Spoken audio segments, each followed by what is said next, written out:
Yeah. You're listening to Autodesk's Digital Builder Podcast, a show that inspires construction professionals to innovate and use technology to improve how they build our world. I'm Eric Thomas, and I've been working in construction for nearly a decade. And now I have the privilege to sit down with industry trailblazers to hear how they're solving construction's biggest challenges and redefining the future of the built environment. All right, welcome back to Autodesk Digital Builder Podcast. I am your host, Eric Thomas. We are coming to you live from Autodesk University. It is the second day of the event. I am very excited to be joined by Dara, Treseder, the Chief Marketing Officer of Autodesk. And today we're going to be talking a bit about the design and make category, some of the unprecedented challenges the AEC industry is facing and how that maps back to it, and just the increasing complexity of our industry. So I'm really excited to start talking about this category. I'm excited to hear some of your perspective. Dara, how are you doing today? I am doing really good. It has been an amazing AU. This is actually my first ever AU, and I'm having a blast meeting our customers. And we just came out of a really wonderful general session. So I'm on a high right now, having a great time. I'm feeling exactly the same. As I keep telling folks, I feel like this is our Super Bowl. It really is. In fact, I would say it's bigger than the Super Bowl because it's like multiple days of the Super Bowl. In so many industries, everybody's all over the map. It's a great place. And where on earth do you get to go to a conference where you get to cover both construction, manufacturing, media, and entertainment, all these categories, all in the same place? It's a very unique and very special opportunity. Very, very special. I think some of the most creative minds are here, our designers, our engineers. It's just so exciting. The energy's palpable. I feel you right there. And, the Sea of Humanity off to my left, we're getting the energy from them. So we're going to continue riding that way for the rest of this conversation. All right, let's do it. I'd like to start off with a little bit of information about yourself. So you've been with Autodesk for a little bit over a year now. Can you share some details about your role and what made you decide to join Autodesk? I absolutely love Autodesk. It was funny because I was talking to one of my friends the other day, and she was like, so how many months? I was like, girl, we're talking about years now. I've been here for over a year. And, I love Autodesk because I'm inspired by our vision, our purpose, why we exist, to design and make a better world for all. I couldn't think of a better reason to get up every single day.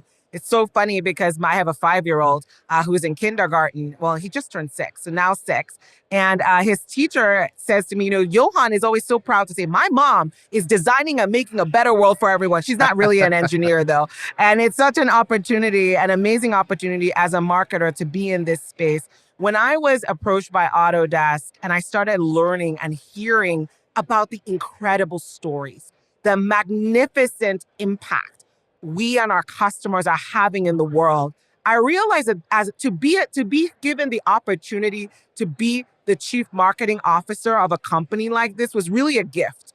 Because many times as a marketer, you join a company and you're like, where are the stories?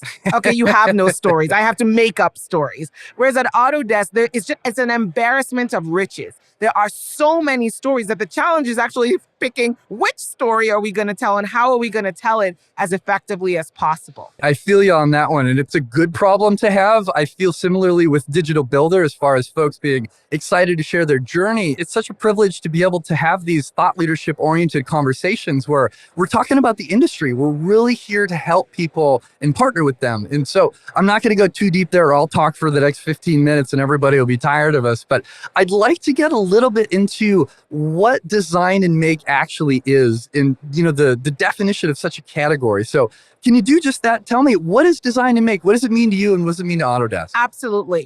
Like you mentioned, Autodesk is in all these different industries, right? Whether it's architecture, construction, engineering, product design, manufacturing, media, entertainment. We are across a variety of industries. But the one thread that runs through all of these industries is that we are empowering everyone everywhere to design and make anything, whether it's a car or a bridge or a building or a game.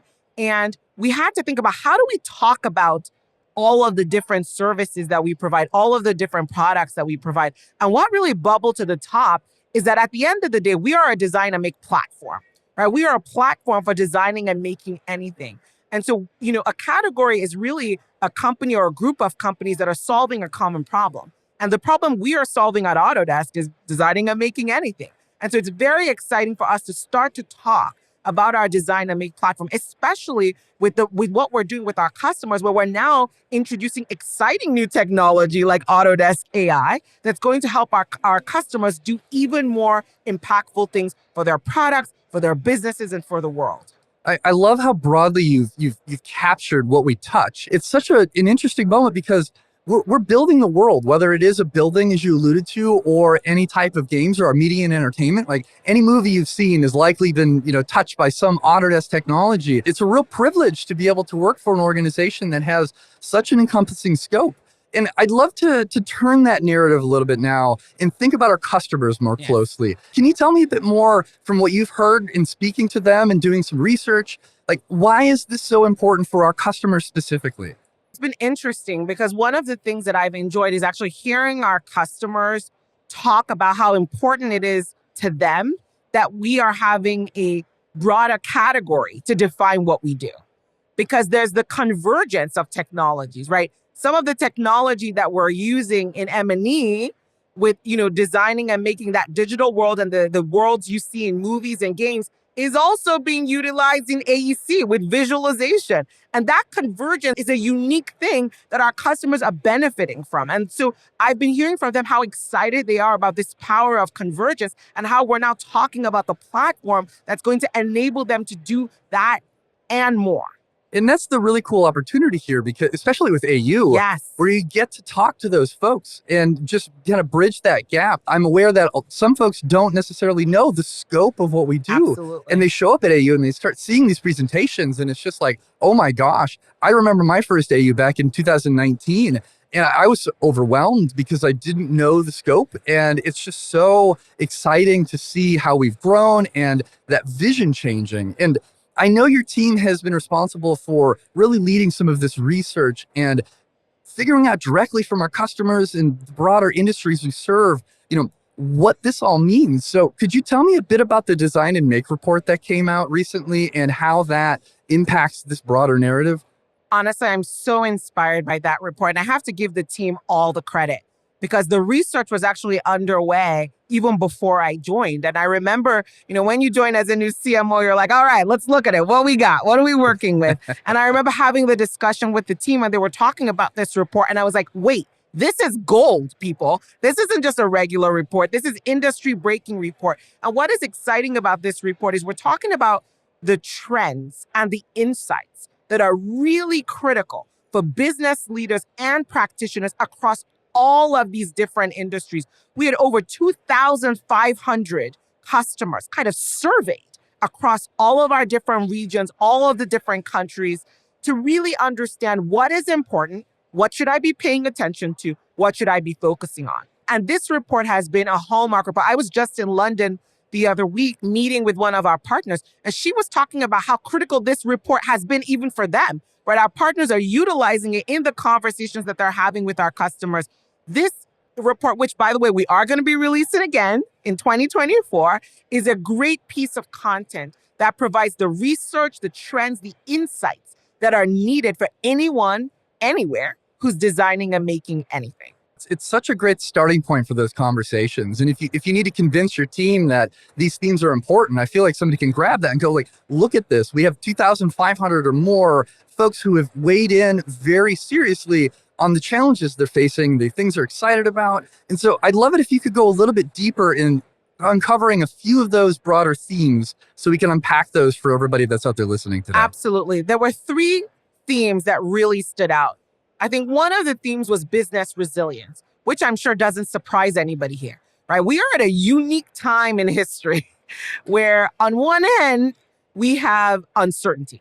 There's never been more uncertainty, whether it's in the macroeconomic environment, geopolitically. It's a very uncertain, volatile environment that we're in. We emerged from COVID, and now we're dealing with all sorts of issues still as a society. On the other hand, there's opportunity. I was saying to someone, I didn't have AI on my 2023 bingo card when I was like, kissing my husband to get into the new year. I didn't know what the new year was going to bring. It's been exciting to see how AI, which Autodesk has been working on for a very long time, but it hadn't been really at the forefront of mainstream conversation in technology. And that has happened in 2023 as people have gotten access and exposure to natural language models with Chat GPT. AI is now more front and center. So on the other hand, is this opportunity of, okay, there's this emerging new technology. What do I do with it? So think about it. Our customers are balancing uncertainty and opportunity. And they're looking for that trusted partner that's going to help them navigate the changes that they're facing and how to deal with those changes and navigate that uncertainty and how to capitalize on the opportunity. And so one of the things that I think is really important and really came out in that report was the importance of resilience and how you build a resilient business. The second thing that was talked about was digital transformation. But what I love about this is it went beyond I think you can pick any Joe, Jane, or, Tyler on the street, and they're going to tell you digital transformation is important, right? That's not news. We're not here to talk about digital transformation is table stakes. What we started to hear customers talk about is digital maturity. And this is a unique difference because it's not enough to just transform your business digitally. How are you maturing your business digitally? And the difference was palpable because companies who are able to be more digitally mature are able to retain employees a lot better than companies who aren't. And the gap, I'm not talking a 1% gap or 2% gap. 68% of companies who are digitally mature are able to retain versus 48% of those who are not digitally mature. And that's huge in construction. That is huge when you think about the magnitude of difference when it comes to, losing great talent, having to look, the investment it spends in, recruiting, retaining, hiring, onboarding talent is huge, which brings me to a third point that was talked about a lot, which is talent, right? This was a big one. How do I find, how do I recruit, how do I retain talent in my industries, right? This was a big subject area and a big area of concern for companies. And last, but certainly not least, was sustainability. That was another theme that came across loud and clear. Our customers are demanding that we be more sustainable. Everyone wants to know not just how are you going to get this job done, this construction project completed, but they want to know how are you going to get it done more sustainably. Even with all the uncertainty in the world, I was actually surprised by this because, sometimes if you just listen to conversation, you might be wondering, is sustainability still top of mind? The answer is clear. Yes, it is. Sustainability is still very important. That was another interesting insight that came from the Design and Make report.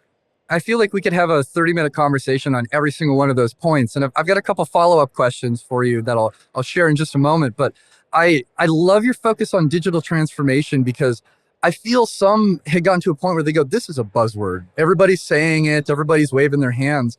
But when you really dig into it and an organization focuses on it in this really meaningful way that you're unpacking right now, this is it. And organizations that aren't following on this journey are not going to be dancing in this nice to have space. This is a business requirement. This is a competitive requirement. And it's going to continue that way moving forward. And I feel like the organizations that don't embrace these narratives that we're talking about today in 5 years are going to be struggling to, match their competitors, the projects that they're building, the talent that they're bringing in.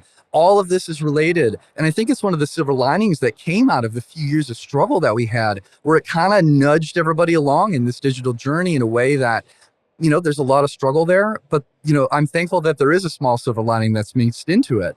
But I want to just get your perspective what was the most interesting thing that you come through here? So you shared a lot and a lot of exciting, talking about those less digital mature companies, more digital mature companies.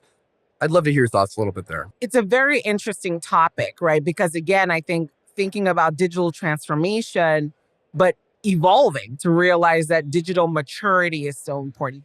And one of the things that really stood out to me is the importance of the need to embrace change. The only thing constant is change. And all the different companies were talking about the fact that they're all experiencing change in some way, shape, or form. And so as a company, when you think about your digital journey, you need to think about how you're embracing new technologies. Companies that were resistant to embracing new technologies were experiencing a significant competitive disadvantage than companies that were. And I think the difference that you also saw is companies that were willing to embrace change, they were okay starting a pilot. Let me test it out. You don't immediately have to start something and go all the way. It's okay to start a few pilots, to build that muscle within your organization and then scale. And I think the difference was the willingness to try, Yeah. the willingness to experiment. In construction companies, they're risk management companies, they're technology companies more often than not, but they Yes. are change management companies. And the ones that don't manage change, whether it's change conditions on their project or it's change conditions with the technology they're deploying, they're struggling. And it comes back to the talent and the people and how you support that workforce. Absolutely. There's so many layers there. So I'd like to go back to those three big themes that we were talking about a moment ago. And those were, business resiliency, talent, and sustainability. And so let's start with this first one. Can we dive a little bit deeper on the resiliency of our market and, how our friends in the AEC industry might benefit from some of this stuff? Everybody's had a lot of challenges in the last few years, and I'd love to hear a little bit more of your thoughts. Absolutely. Challenges create spaces for opportunity, right? So one of the challenges that I think the AEC business is facing, there are a couple of things. First of all, supply chain shortages, right? This has been making the headlines since the pandemic, and we're still dealing with supply chain shortages. And so it's become more important than ever to be more efficient, to be more effective. And this is where digital maturity plays a big role, because when you're more digitally mature, you have the capabilities to be more efficient, to be more effective. You can manage that supply chain process a lot better than when you don't have that level of digital transformation or that level of digital maturity. So that's been a key thing. How do we navigate the supply chain issues? The other thing that has really stood out is spaces are being used in different ways, right? So, if you have any friends in corporate real estate, they can tell you that a frequent topic of conversation is, are people going to return to the office? What are they going to do if they come to the office, right? It's a big topic area. The reality is there's a lot of reimagining of what an office space looks like. Let's take us at Autodesk, for example. We have reconfigured a lot of our offices to create these, what we call ACE spaces, which are spaces for intentional gatherings. So it's not just about bringing people into the office, but it's like when people are here, have we created a space where we're able to work together more effectively, collaborate more effectively, brainstorm more effectively? There's a huge opportunity in the AEC space as businesses are rethinking what should our real estate footprint look like. There's a huge opportunity. And by the way, this isn't just about the return to office, but it's what do future of stadiums look like? What do the future of community spaces look like? What does the future of affordable housing look like? Everyone is asking, can you reimagine with me?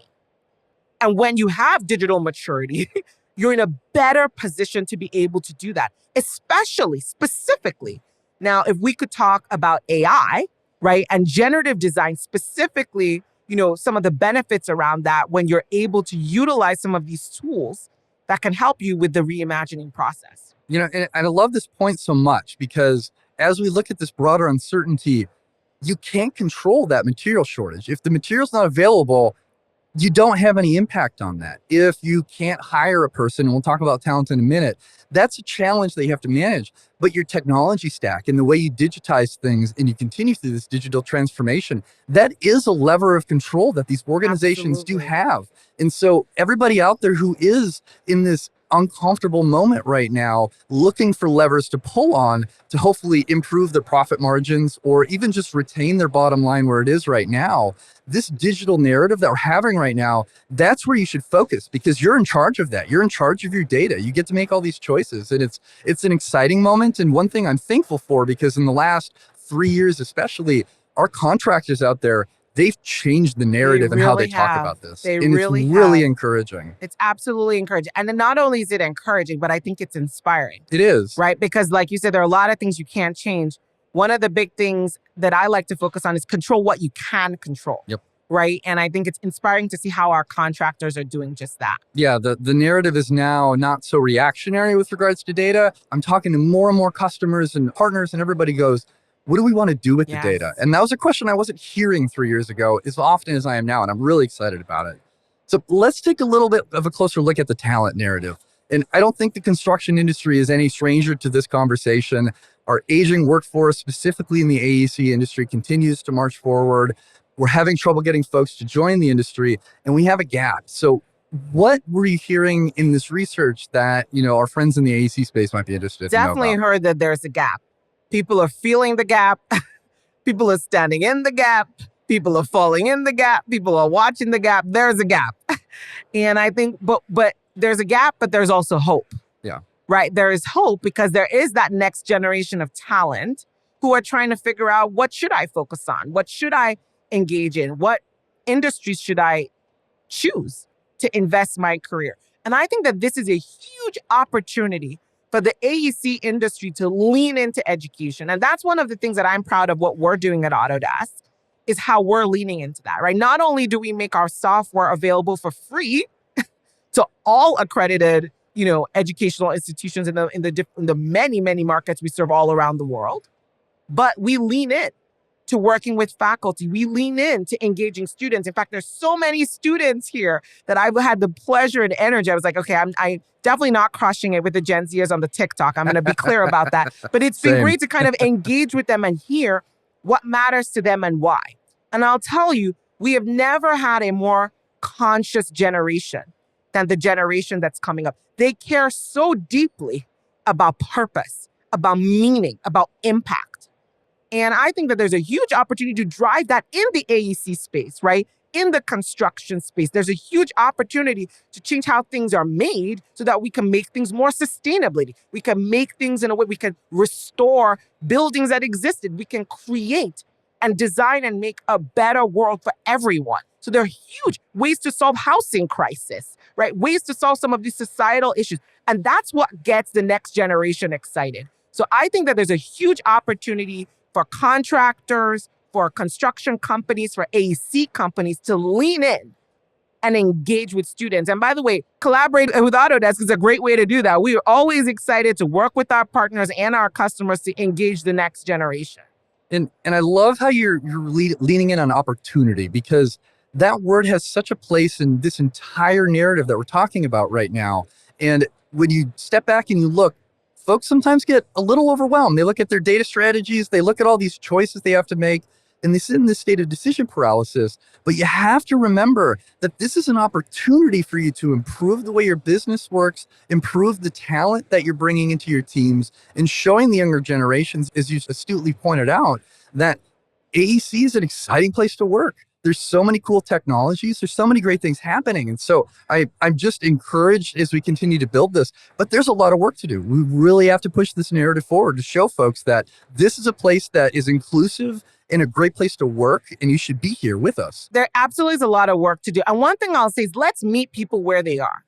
I think many times people are standing and they're looking at the gap, the talent gap, but we're unwilling to go and meet the next generation where they are. I think it's really important that we do the work to meet them where they are, to show them why there's meaning, excitement in our industry. And we're going to continue to see that pipeline of talent coming, but we've got to be willing to do the work. Yep. You've got me fired up right now. Like, I'm a big construction technology nerd, so I can't really help myself. But I just think that as we continue having these conversations, we're going to continue moving that conversation forward, and folks are going to really see, there's a place for me in the construction industry, and I'm encouraged by that. So I've got two final questions for you today. And one of them is a little bit about Autodesk. I'd be curious if you could share a little bit more about, Autodesk's role specifically in this narrative of digital transformation. Like, where else do we fit in? What else can we do at this point? And how do we play a bigger role here? I think it's really exciting that we are starting to talk about convergence. We're starting to talk about digital maturity, and we're anchoring this in our Dynamic platform, which basically makes all of this happen. And when I think about, the next few years and where we can lean into, I think we need to talk about how are we helping augment human ingenuity, human creativity, leveraging AI? How are we automating repetitive tasks so our very talented, amazing people can focus on what matters most, on the strategic aspects of work, on the creative aspects of work? And how are we helping more analysis, analyzing complex data that can allow us to get the job done better, more effectively, more sustainably, and drive more impactful outcomes for our companies and the world. So really leaning into the impact of what's possible and how technology makes that possible is huge. And I think that's a part of the story that whether you are the Gen Zer that's, we're trying to attract into construction, or you're the really large customer that's trying to design and make an inspiring project that's never been done before. All audiences care a lot about this. And so we are going to be leaning into this, and we look forward to leaning into it even more with our customers and partners. I love that. And it's a big part of why I'm sitting next to you right now, to be honest, because it's very easy to get so fired up about the opportunity, both that we get to, interact with our teams and our customers and see the inspiring work they're doing, and then just continue moving that narrative forward. And I appreciate the role that you're playing in this conversation as well. So thank you very much. And I've got one final question for you today. I know you've got a busy schedule, and I've been looking forward to your answer for this one, actually, because it's a recurring question on the show. But what is one tool that you'll always bring to any project that you work on? Right now, I have to say it's our Autodesk GPT. Vikram Dutt, our VP of Industry and Portfolio Marketing, he and I have this ongoing Slack thread that's really funny because our friend Autodesk GPT features in it a lot. But it's really great for those V1 first drafts of things. As a CMO, I think of myself as the chief storyteller at Autodesk, right? I'm really focusing on telling our stories. And many times when I'm even trying to think through, is this even something worth? Because my team have a lot on their plate, right? So I don't want to show up with like random things that don't make any sense. It's so great to have Autodesk GPT as an initial partner with those V1 first drafts. And when I read it, I'm like, okay, there's not really a there. Maybe I don't need to ping Vikram, or maybe I'll just send this to him and see how excited he gets about it. But it's a really great tool. So right now I'm thinking it's Autodesk GPT for me. Right now we're sitting, it's November 2023. And that's the tool that I'm thinking about. I like it. I've used it a bit myself, and it's nice to have, just this internal reference to build exactly what you said. You have this starting point, and then you go from there. Like, it's not a replacement, obviously. Not a replacement. That's like V1 first draft, right? You got to work on it. Yep. It's a good starting point. Well, Dara, thank you so much for joining me on the show today. I really appreciate you sharing your perspective and insight, both just in the broader design and make narrative and what we uncovered in some of that research. I hope I get to have you come back on the show sometime in the future. It was a real pleasure. And for everybody out there listening today, of course, I'm your host, Eric Thomas. You are listening to Autodesk Digital Builder Podcast. If you'd like to check out the show, we're on Apple Podcasts, Spotify. We're a video first podcast, so you can head over to YouTube and check out the Autodesk Construction Cloud channel and watch all of our backlog. And, until the next conversation, goodbye.